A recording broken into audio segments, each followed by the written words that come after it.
అయినను పోయి రావలే హస్తినకు ఢిల్లీ బీసీ సంఘాల ధర్నాలో సీఎం రేవంత్ చేసిన కమెంట్స్ ఇవి.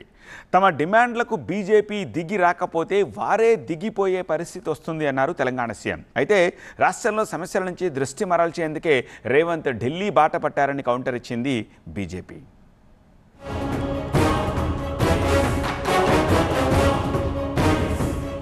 కులగణన చేపట్టి బీసీ రిజర్వేషన్ల బిల్లును అసెంబ్లీలో ఆమోదించిన తెలంగాణ ప్రభుత్వం పార్లమెంట్లోనూ దీన్ని ఆమోదింపజేయాలని కేంద్రాన్ని కోరింది.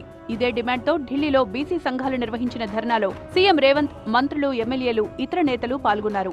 ఈ ధర్నాకు NCP, Samajwadi, MIM, DMK, CPI పార్టీలు మద్దతు తెలిపాయి. ఆ పార్టీలకు చెందిన నేతలు ధర్నాలో పాల్గొన్నారు. బీసీ రిజర్వేషన్ల బిల్లును పార్లమెంట్ ఆమోదించాలని డిమాండ్ చేశారు.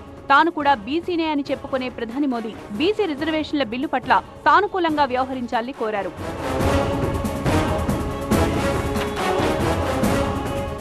కులగణన అనేది ఏమండి, ఇప్పటి నుంచి నాకు ఇంటి పనిలో కొంచెం ఎక్కువ హెల్ప్ చేయండి. ఎందుకు? నీకు జాబ్ దొరికిందా? నాకు నేనే బాస్ అవ్వాలనుకుంటున్నా. ఎలా? బాస్ వాలా బీ ద బాస్.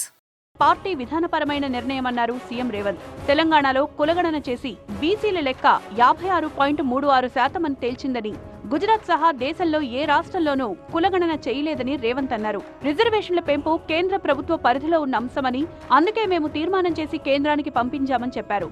దేశవ్యాప్తంగా బీసీ రిజర్వేషన్లు పెంచుతారా లేదా అని తాము అడగడం లేదని, కానీ తెలంగాణలో ఇందుకోసం అనుమతి ఇచ్చేందుకు మోదీకి ఇబ్బంది ఏంటని ప్రశ్నించారు సీఎం రేవంత్. నీ ఉత్తరప్రదేశ్ ప్రభుత్వంలో చేయమని తీర్మానం అడగలే, నీ మధ్యప్రదేశ్లో మీ ప్రభుత్వంలో చేయమని అడగలే. మా తెలంగాణలో మా 4 కోట్ల ప్రజలల్లా మా బలైన వర్గాల సోదరులకు 42% రిజర్వేషన్లు ఇస్తాం, మేము మాకు అనుమతి ఇవ్వండి అని మేము తీర్మానం చేస్తే నరేంద్ర మోడీ గారు మీకు వచ్చిన కష్టమైంది అని నేను అడుగుతున్నా.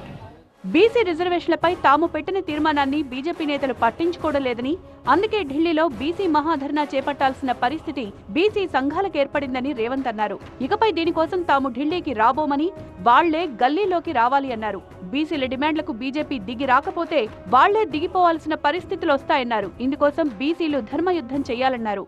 నరేంద్ర మోడీ గారు వినండి, ఇక రాము ఢిల్లీకి, మీరే మా గల్లీలకు రావాలి.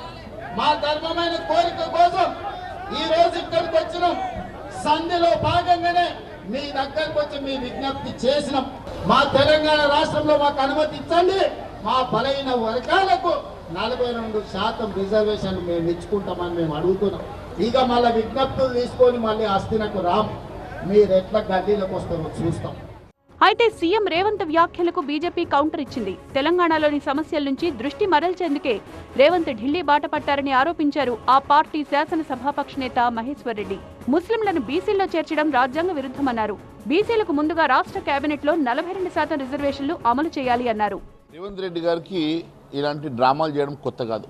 సమస్యలను పక్కదో పట్టించడానికి ఈరోజు హైదరాబాద్ నుంచి ఢిల్లీకి వచ్చి ఈరోజు చేస్తున్నటువంటి కార్యక్రమము, కులాలలో లేనటువంటి మతాన్ని తీసుకొచ్చి మతపరమైనటువంటి రిజర్వేషన్లు ఈరోజు మతాలను తీసుకొచ్చి బీసీలో కలిపి హిందూ బీసీలకు అన్యాయం చేసేటువంటి కార్యక్రమం చేపడుతూ ఈరోజు కేవలం మైనార్టీస్ని ప్రొటెక్ట్ చేయడానికి, మైనార్టీస్ని ఈరోజు బీసీ కులగణలో చేర్చి ఈరోజు రిజర్వేషన్ ఇవ్వాలని చెప్పేసి ఇది సాధ్యం కానటువంటి ఒక లిటిగేషన్ పెట్టి ఈరోజు ఈ కార్యక్రమాన్ని చేపడుతున్నారు. కులగణన, బీసీ రిజర్వేషన్ల పెంపు అంశం విషయంలో తెలంగాణ దేశానికి రోల్ మోడల్ అని చెప్తోన్న తెలంగాణ ప్రభుత్వం ఇకపై దీనికోసం ఢిల్లీకి రాబోమని చెప్పడం ఆసక్తి రేపుతోంది. క్షేత్రస్థాయిలోనే ఈ అంశంపై బీజేపీని టార్గెట్ చేయాలని కాంగ్రెస్ ప్లాన్ చేస్తోందనే ప్రచారం మొదలైంది. మొత్తానికి కీలకమైన బీసీ రిజర్వేషన్ల అంశంపై కాంగ్రెస్ వ్యూహం ఏ విధంగా ఉండబోతోందనే చర్చ జోరందుకుంది.